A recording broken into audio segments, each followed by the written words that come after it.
a lot of people have B1, B2. They ask me, can they work? Well, you cannot work. When even if you travel on B1, you can do business meetings, but you cannot work. Now to work means that it's an expansion stage. Um, I can be your surrogate mother. When I open up your company, I give you some sales facilitation, and we have a whole team that is working. But once you come and take the charge, it becomes a very different ball game. You are about to expand your business, but to be here on L1A, there are certain requirements. So we have an expert, Geetha. Geetha has been working on she'll explain talk more about her experience, but she has done hundreds of applications, if not thousands already. She has deep insight into what immigration looks like. Now, her presentation, her talk is for awareness purposes. It is not a legal opinion. It cannot be taken so. The main reason is it is on case by case basis. Whatever she says, do not take it to your heart for your company. It is a generic explanation because this is a legal scenario. Legal things are taken very, very, very seriously in US. You cannot make a mistake. You made a mistake and there are tens of $1,000s of penalties. So listen to her very carefully. Once again, it's not an opinion, and pay full attention to her presentation. Now, Geetha, thank you for joining in. And the floor is all yours. Please get started. Thank you, Navin, for a wonderful introduction. Very happy to connect. Very good evening and good morning to everybody in the United States. So I have a little presentation, so I can just share my screen while I walk through all the points. Just give me 1 second, share screen. Okay, so as you can see my screen, right? Yes, yes, yes. Okay, so as we walk through, like Naveen, as you mentioned, right, immigration comes into picture when the companies, incorporation, and everything is happening, and it is very important. A company feels that one of their representatives, be it from India or any part of the world, right, from other geographies, they want one of their representatives to come to the United States and to handle their businesses, whatever it might be, an information technology or e-commerce or any related. That is where immigration and USCIS come into picture. Now, USCIS, as everybody knows, is the United States Immigration, Citizenship Immigration Services, and handles everything. And they approve. It's basically a big office in the United States that most of you might be aware of. Any petitions, be it an L visa, HOE visa, any kind of visas, have to be filed with the USCIS when we are doing it in the United States, and have to be done through a consulate processing, if it is in a different geography, be it in India or Europe or any part of the world. So every country has the consulate offices. Now, when we are talking about the businesses that we have, the e-commerce or the warehouse or any other kind of businesses, the most preferred type of visa is L1A, for specifically for these kind of visas, because this L1A sets apart from the regular H1 visas or the investor visas that is not applicable for India, though. There are a couple of geographies, there are a couple of countries who have different visa categories that they are eligible for. And now if we are specifically talking, L1A is set apart because of its eligibility criteria. Unlike like H1 is into specialty occupation. The e-visas need investor visas. Again, that is for the Canadian region, etc. So as I walk through, I made the presentation so simple for everybody to understand how an L1A visa comes into picture and what it is and how we can get that done. So the L1A visa is a to allow multinational companies to send their executive managers over to the US to work in a branch, affiliate, or office of the overseas parent company. Over here, when I say a parent company,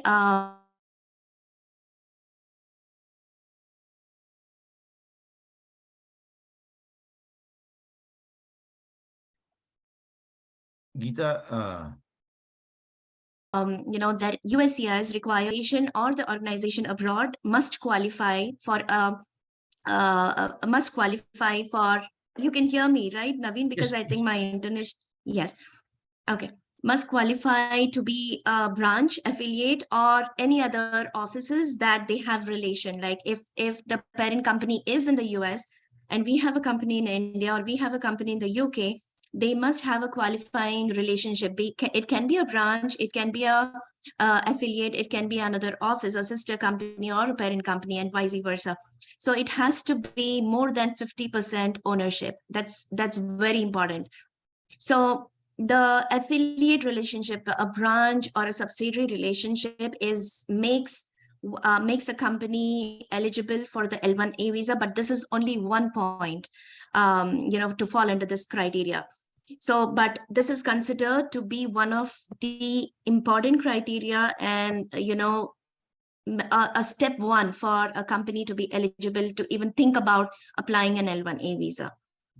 Now, why is the L1A visa considered a very advantageous? Because the minimal qualifications, like say for example, if I'm talking about H1, we need to ensure the beneficiary is qualified, having specialty occupation knowledge, comes from an IT background. But for L1A, it's the qualification a person should be having is minimal. It's just that any company, like a warehouse company in India, and it's been like 3 years the company has been set up, and the beneficiary whom the company wants to be sent to the US, the minimum criteria is 12 months of working experience with the same company. If it is a CEO, he needs to have all the pay stubs for 12 months. We need to show evidence like how this beneficiary, whoever is being recommended for an L1, has been tied up with the company in India or with a company in Europe.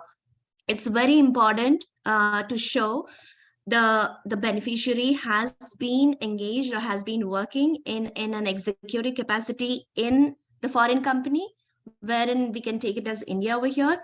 Plus, and we also have to show evidence what the person is going to do in the US.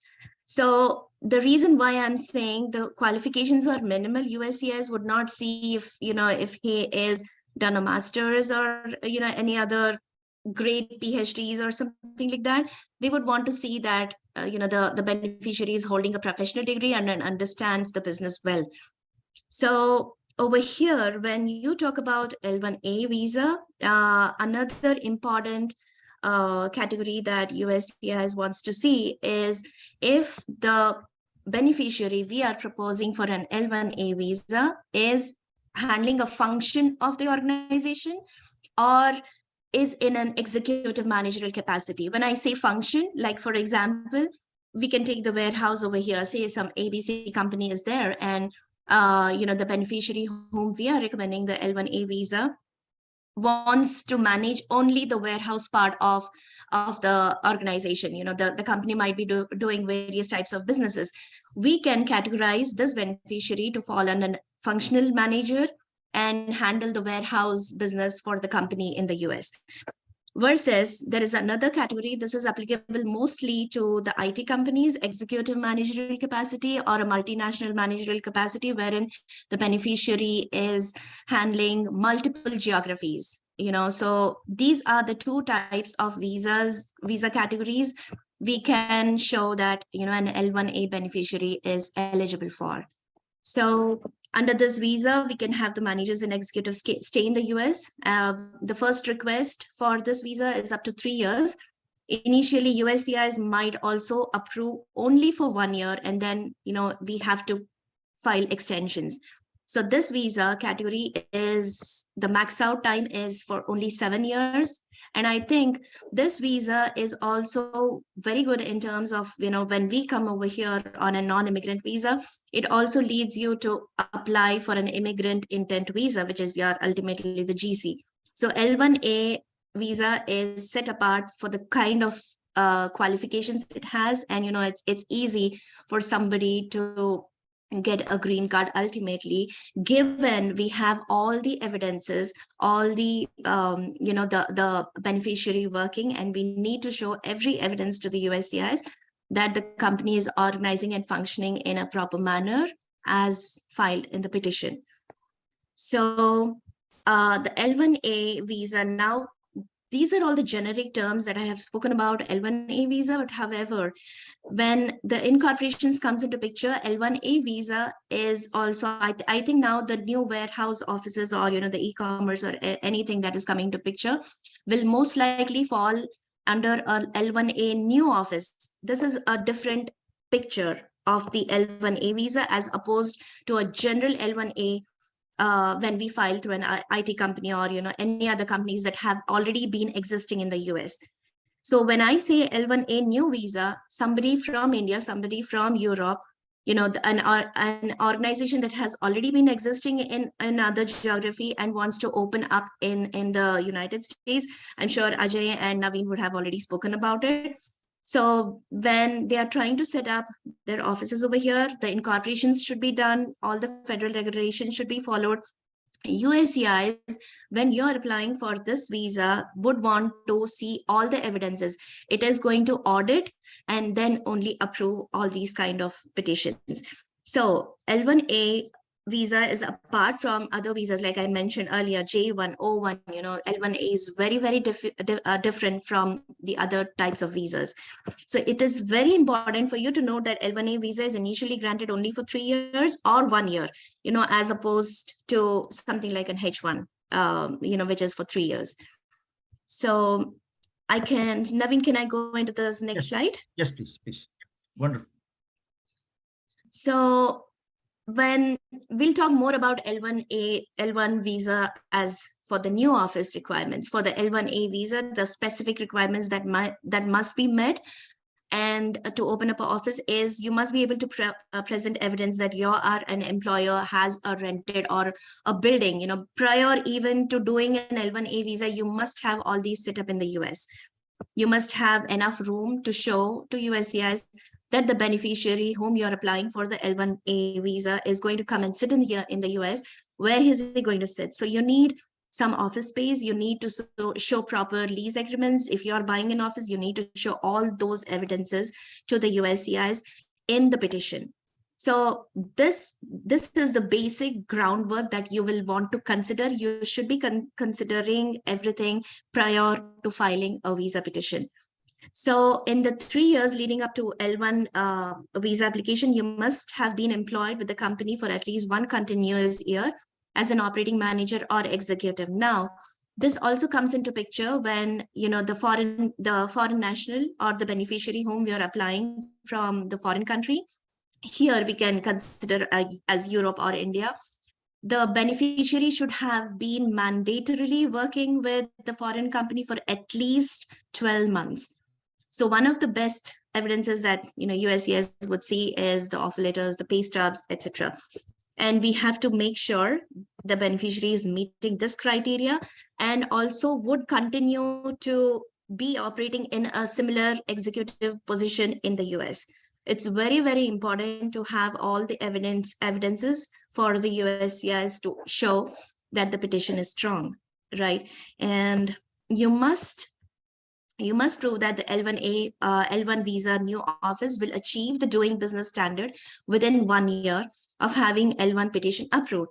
Now, in the petition, we are going to talk about how and what the business is going to do over here. We are going to set expectations to the USCIS that we are going to grow, the so-and-so revenue. We are going to do the local hiring. There are a couple of things that USCIS has mandatorily asked for this new types of visas. So in my next slide, you will see what doing business is. Doing business means that your branch or office is regularly providing goods or services in a way that is systematic. This term cannot be used for an office in which an employee is just simply present. They must be doing the business of what we are going to show it in the petition. So business must be conducted in order to qualify for this kind of a visa. As a manager, you must be able to hire, fire, control daily tasks of the employees in the new office. As an executive, you must be able to make larger decisions about the direction and operations of the company without significant supervision. Now, an L1A new office visa or an L1A functional manager or an L1A executive managerial must be supervising his team. He should not be in a position where he does all the work. He or she will be in a position to make the work done, and he must be in a position to form his teams, do local hirings in the United States, and at the same time he must have been coming through a similar role back in the foreign country from where he's being sent on this visa. So my next slide will also talk about the steps. The first step to opening the L1 new visa office in the US is to rent, purchase premises. I'm sure Ajay and Navin would have covered this in this. Sorry, Navin, I was a little late to come to the meeting. So even though these businesses are conducted exclusively online these days, the USCIS still requires that you maintain a physical location in the US in order to qualify for this visa. Therefore, it's usually a good practice or idea to have sufficient space. Like if you want to show through the USCIS, 2 or 3 people are sitting, you want to, USCIS is going to audit like how much SFT, is the lease agreement saying about, and how are you going to make like 6 people sit in a smaller space. That is very important. So USCIS is going to audit everything that we file in the petition. So very important. Physical location in the US is mandatory, and USCIS is going to look at all the evidences. You should also have a robust L1A visa business plan. Sorry? I have a quick question regarding bullet 1, and Yes. very important for everyone hearing it out too. If I was an Indian company, started my new company here in the US, and I do an agreement, let's say with Allen for warehouse, and for all the goods that I have with Allen in Allen facility. Now, what can this facility be counted as an office, as a space? I mean, can it go? Can my petition have such a facility be used as my office space, or in what capacity it can be used?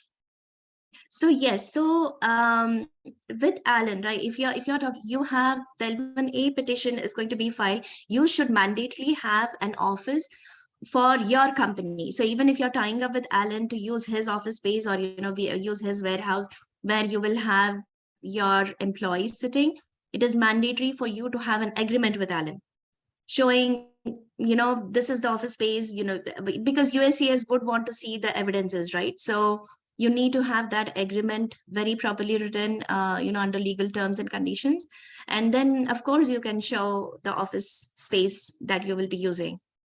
And that office space can be Allen's if I'm paying him for 1 year. Office. Yes, you need to have all the paperwork in place.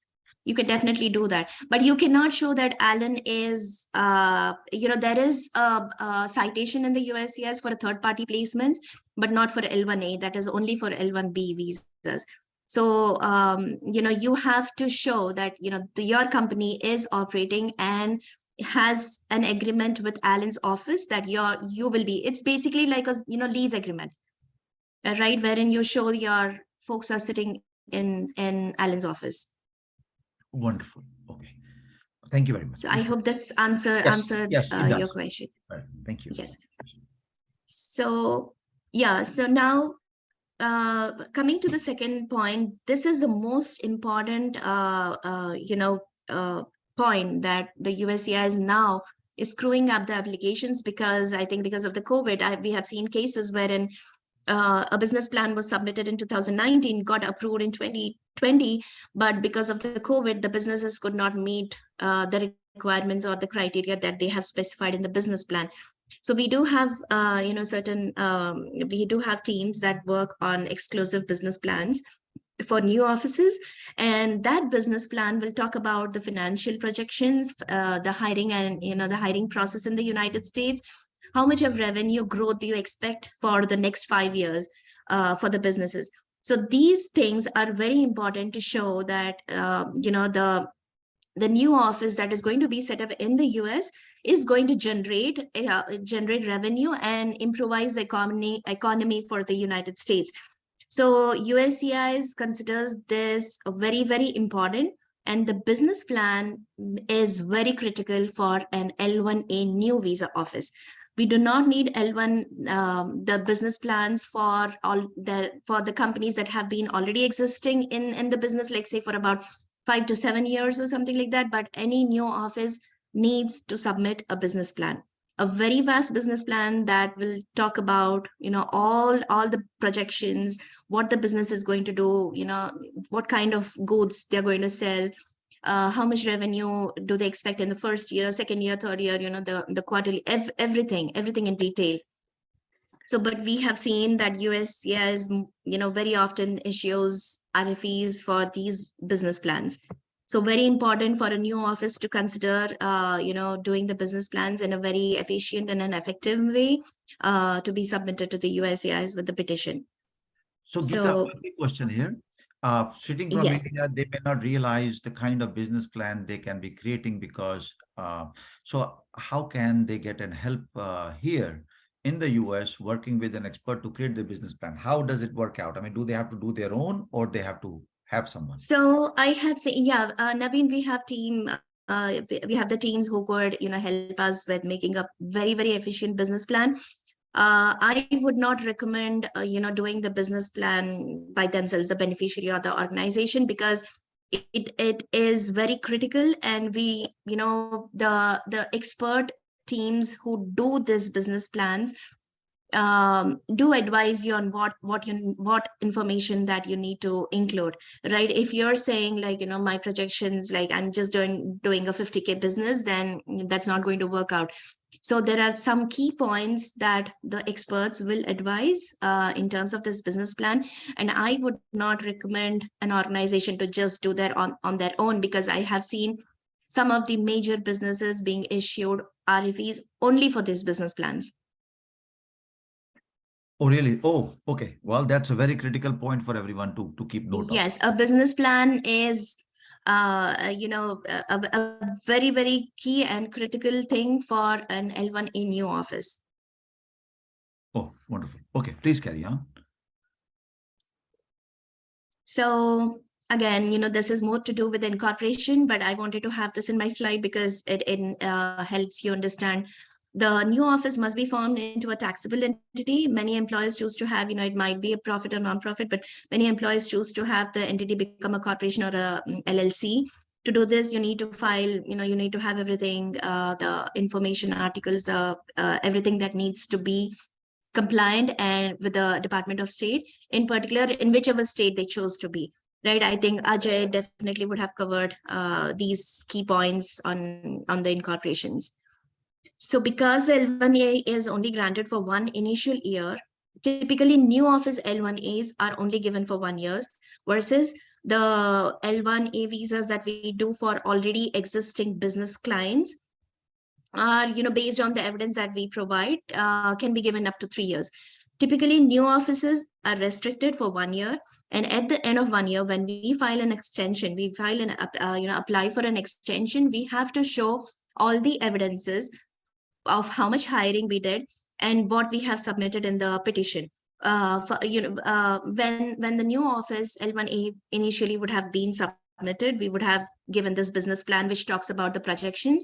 We have to let the USCIS know during the time of extension how much of the projections in the business plan that we submitted initially has the company met at this point. Like in the 11th month or in the 10th month, when we file for the extension, we must be in a position to show to the USCIS that we have, reached this point. Like say, if I'm committing to hiring 5 people in the US, I must be able to show all clear evidences that this person is on a W2. This person is working for the company right now. This person has been offered the employment. So all the evidences that has been provided in the business plan. If you are saying I'm doing $2 million of business, in the business plan, I must be able to show whether I met the criteria or not is a different scenario. But providing all the truthful information to USCIS is important, and we also need to ensure the business is doing and performing of what has been submitted in the business plan to the USCIS. So this all comes into picture when we apply for an extension for the initial L1A visa after the approval has come in. So So the Geetha, my purpose of, question, Geetha, can I ask a yes, question? sure. When you said hiring 5 employees, is there is some a minimum number that we have to ensure that we have hired? Um, Generally, I would not limit to saying like, I'll just hire one or two people. I would like, USCS doesn't have a minimum number, but we want to show a number that that looks generic, right? Like if 5 members or 6 members would also show my projections being reached, would also show and I'm doing good as a company. So there is no minimum criteria, but for the numbers, but definitely, at least 3 to 5 people is more good number to show. Okay, now my second question in relation to this is that first of all, I have to be there. So once my business plan is ready, L1A, let's say, is granted. So I Mm-hmm, enter, I mean, the 1 year stipulation is there. Now, should I mm-hmm. wait for some time, or should I just, because L1A is for 1 year, at the end of 1 year, I have to resubmit my application. So I should not wait any longer in India, just come to US and start my work. Is that the kind of recommendation you will give? So, see, what happens is when USCIS issues the approval notice, there is another linked process that we help, going to the consulate, getting the stamping done and all. So, when at the time of stamping is when USCIS would give your date of the beneficiary to be able to come and work in the United States. So the clock starts ticking from, say, for example, after the approval has come in the USCIS, within the United States, and say from January 1st, 2023. So we have time until, typically at least 3 months ahead of time, we would want to file the extension. So that is when the clock starts actually ticking. So I would not wait until the last minute to, file for an extension. I would definitely start working on my petition a little ahead of time. So does this answer the question, or sorry No, if no, you had anything? when I'm granted L1A visa in India, so Uh-huh. my 1 year Mhm. starts from that day. 1 year starts from when? So that's why. So say, for example, we filed, we got an approval today from the USCIS. It will have an approval date of September 1 to sometime August 31st, 2023. So 1 year granted. But after the approval is in hand, we have another process of the beneficiary going to the consulate, whether it's in India or in Europe.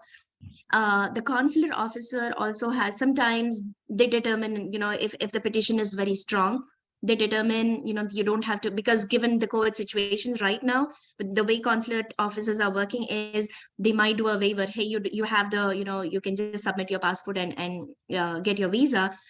But most of the times, these kind of visas, the consulate officers want you to come to the consulate office. So the time is involved in, having the DS-160 file, getting your consulate appointment. Then once your visa is approved, the consulate officer will have a different date for you. So that might be a January 1st, 2023, from then to 1 year. So versus what is there on the approval.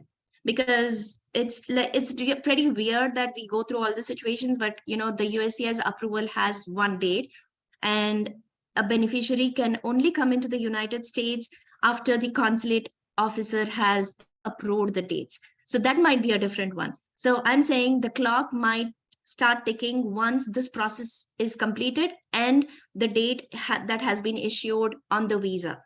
So that, the scenarios are different. So the approval, the one that we receive in the United States, date cannot be considered for, the beneficiary to come immediately and start working. You need to go through the visa process. Wonderfully answered. Thank you very much, Geetha. Please carry on. Yeah. So the purpose of every non-immigrant visa is to stimulate the local economy and to provide more jobs to the US workers. That is what, USCIS wants to see. Because of this, USCIS usually wants to see that you have added US citizens to your workforce. This is one important, like, if somebody is coming from India and setting up the company over here, USCIS would also see how much of workforce have you added, have and hired people here locally. So, or are you bringing from India, and what kind of visas there? So typically, like you said, B1, B2 cannot work in the US. That is illegal to do so. They can attend the business meetings and all, but for somebody on an L1, they can do local hiring for US citizens, GC holders, or other types of visas, who meet the eligibility criteria. So you want to be very careful of what information is being submitted initially to the USCIS, and ensure that you are meeting whatever has been submitted to the USCIS. So that's why, if you're saying in the hiring process, when you submit your initial petition that, hey, I'm going to hire so-and-so in the US, you have to meet the criteria. So that's going to be very, very critical again. So let me ask one thing again, Geetha. Yes. Sorry, I'm interrupting you because these questions are... No. I'm happy to answer. Wonderful. Okay, now let's say I got my company, I got my visa stamped, and visa stamped is January 1 to 2023. Now, from the hiring perspective, do I have to, first of all, do I have to hire somebody on W-2 only? That is one question, or it can be 1099, that is a contract basis. My second question is... No. Yes. So yeah, go ahead. I'll answer everything together. Okay. And then the hiring starts before I travel, or after I am there, or can I do it before also? So you can, the hiring process can also be, started as soon as your office is set up over here with, the payroll set up, you have everything set up, and the beneficiary is, starting to work over here. As long as you have all the legal and federal regulations met for the company, and you have everything set up for a beneficiary to be hired, given the offer letter, start, the health benefits, the compensations and everything, plus the payroll, then you're all set. Even if you haven't still traveled to the USCI, to the United States, you can still have the beneficiary start over here. So that is point one. And second one, USCIS does not, if you're saying in your business plan that, hey, I'm going to hire three people on W-2 and 3 people in the, on a contracting basis, you can. But typically, USCIS considers full-time employees, which is W-2, to be a part of your hiring processes. You can add contractors. It's not that you cannot, but W-2s are most considered. Okay. And from the, now my last question, it appears, and from the salary perspective, it is my company. And as an owner of my own company, I'm here on L1A. Now, what kind of salary do I expect giving myself, or can I be funded from India itself? And is there any limit that I have to maintain giving myself? Let's say because my position is such, so I have to pay myself $60,000, or can I pay myself $30,000, and then and on the same lines for my employees or contractors? Right. So funding, whether, you move your funds from the Indian entity to the US, that's all, again, falls under the regulations and, federal. As long as you take care of that, that's fine. You need to have funds. There's no minimum number that I could tell you saying, hey, Navin, this is the number you should ensure to have it in the bank account. But when you need to pay salaries to your, to employees and to yourself, you need to have funds in the company's account.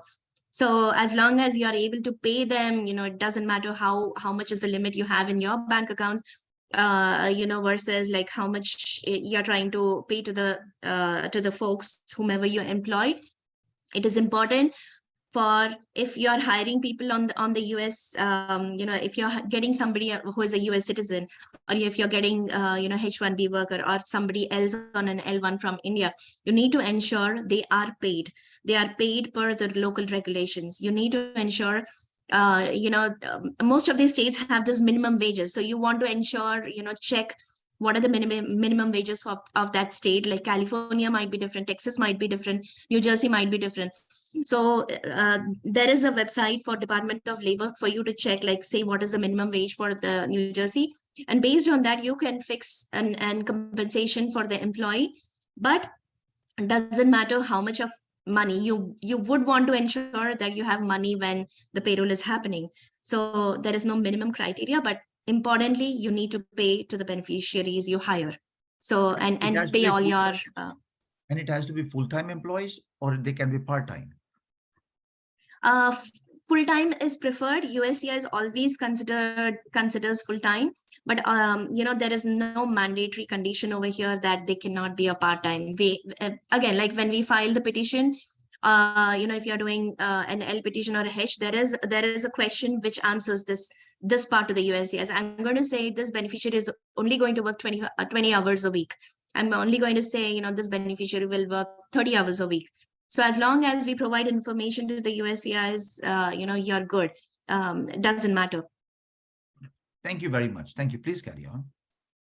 Yes. So scenario one, I have two scenarios over here. Existing office of a company not related to the foreign parent entity. So if there is no relationship, then the eligibility criteria for the L visa has not been met.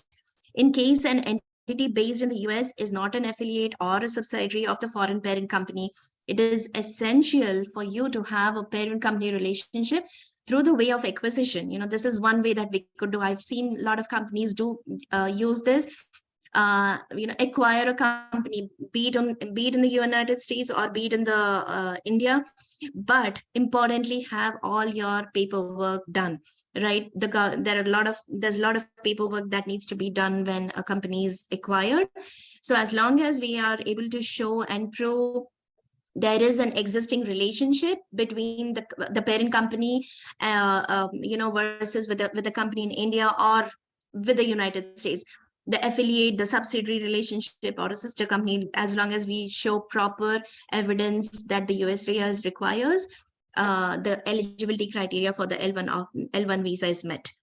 USCIS will verify documentary evidences in such cases, such as financial statements, the IRS documents in the United States, investment documents, anything related to the company. And also, Navin, I wanted to highlight to everyone over here. So when we are trying to submit the paperwork with the USCIS will send auditors. Most of the times, if I'm saying, the company is set up over here, it is very common for an USCIS officer to make site visits, confirm before approving the petition as well. So they might come to the offices and check like what has been submitted, and they might cross question the people over here. Even if you're sitting in India and you're in the process of doing this and we have applied for the L visa, USCIS might reach out to you via email or phone or on any number that has been provided in the documents. So we want to ensure consistency and what all documentary evidences we are providing to the USCIS in the petitions are accurate and everything, all the evidences have been met. Very, very important. So incorporation of new office, in case a new office is being incorporated in the United States, then the registered office in the United States must be 100% owned. Again, this is typically either the US company is a parent company or the Indian company is a parent company. But typically more than 50%. Here we say it should be a 100% owned subsidiary, vice versa. It can be here or in India. So this subsidiary and affiliate relationship must be met. This is again, the reason I'm highlighting is if this criteria is not met, then there is no way a company is qualifying for the L1A visa. So this relationship can also be evidenced by any operating agreements. Like again, when the articles of incorporations and everything is done, when the company is formed, we need to ensure everything is properly documented. My final slide, very essential things to keep in mind for a new office. Again, this is a business plan is mandatory, an effective business plan. Obtaining an office lease or office space, you can buy it or you can lease it, you can do anything, but we need to have evidences with the paperwork. Company registration, forming the company, the documents, organizational charts. USCIS wants to see the beneficiaries hierarchy, whether he's in a supervising position or does he do the work himself, which doesn't allow, which doesn't qualify for the L1 visa. It is in the executive managerial capacity. Hiring personnel, the beneficiary who is on an L1 visa would want to hire, fire, do all the executive decisions for the company, and maximizing chances of getting the first year extension. This is very important. this part is all based on the top 1 to 5 points that I have highlighted over here. So with this, thank you for giving me this opportunity. Navin, if you have any questions, I'm happy to answer. Okay, now before I ask questions, there are questions here which I would love to ask you first. Geetha, just give me 1 second. Okay, so Hello. let me ask you. Hello. Hi, madam. Hello. Just hold on, sir. Write down the question there and we'll address it one by one. Hello. Manvi, can you mute everyone, please? Okay, so now Shikhar is asking, Geetha, so you mean to say that if we tie up with Ellen's office and fulfill all formalities of lease, then his office can be counted as our office and we can apply for L1A and it won't violate any policy. So we just need to rent an apartment and further expand our business for growth. Please advise if this makes sense. Yes. So as long as you lease, do any agreements, in purchasing an office space, or you are tying up with Alan's office, you need to ensure you have all the documentary evidences to show that you're leasing the space. But importantly, this beneficiary is going to be on your payroll. You cannot show this beneficiary. I think I did not mention this point, but it is very important that Navinji's company is paying this beneficiary, although he's sitting at this office, right? So we are going to say Navinji is tied up with Alan, and the lease agreement will talk about how much space we are using, everything that has to be for a typical office to be, and Navin's company is going to pay to this beneficiary. So it's very important that he is there on the payroll. It's just limited to the office space and the agreements, but you cannot have this beneficiary on Alan's payroll. So I hope I've been able to answer. Yes, got it. Very important, very critical point.